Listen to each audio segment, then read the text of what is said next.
My great-grandfather, Thomas Gadsby, immigrated from England in 1881, had very little money, and by 1888 he had saved enough to buy this farm.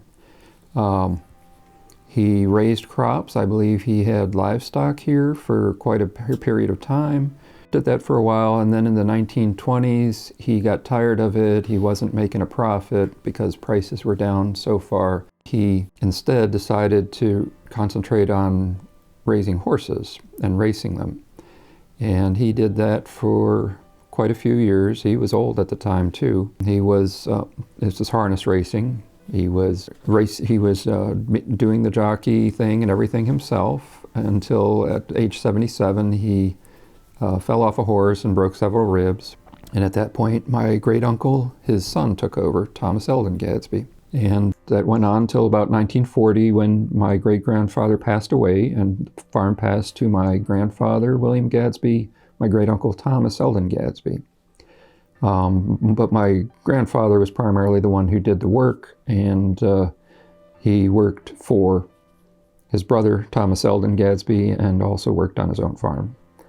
So he farmed this place for quite a while, until about 1970, and at that point he retired, and my dad took over management, and my dad bought my great-uncle's portion. Anyway, it remained in the family for quite a while. We had the same tenants since 1970. We still have the same tenants today. My dad did a lot of the management work on the farm during that time. And he passed away in 2020. And now my sister and I are the owners, Winston Gadsby and Alessandra Gatewood Gadsby Gatewood. So it's been a great farm. It provided good income. It's good to have a place like this to own, to know that it's always there for us. My dad and great-grandfather and grandfather had all tried to keep a big piece of pasture land, set it aside, because it's a good wetland and there's lots of wildlife there. It's original prairie ground. And it's very distressing to find out that now the pipeline company wants to run their pipeline through this piece of land as well as through the rest of our property. That doesn't seem right. They're using eminent domain, which is normally intended for public good. And in this case, it's a private company. They're going to be making money using tax dollars, which also come from us, from public funds, but they are holding the profits themselves. And in fact, some of these companies are foreign companies that have part ownership of Summit Carbon.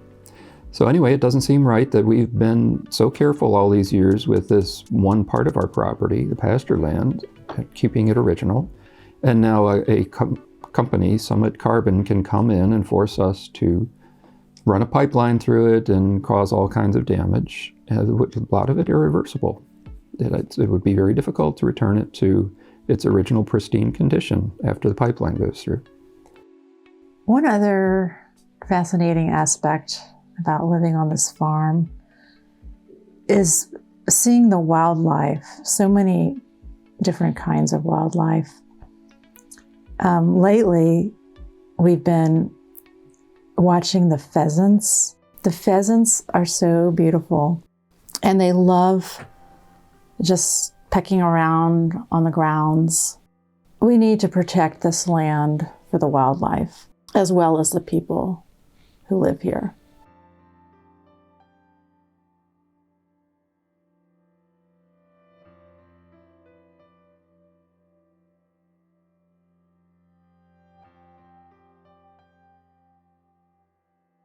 Another symbol of the Gadsby Farm is a windmill.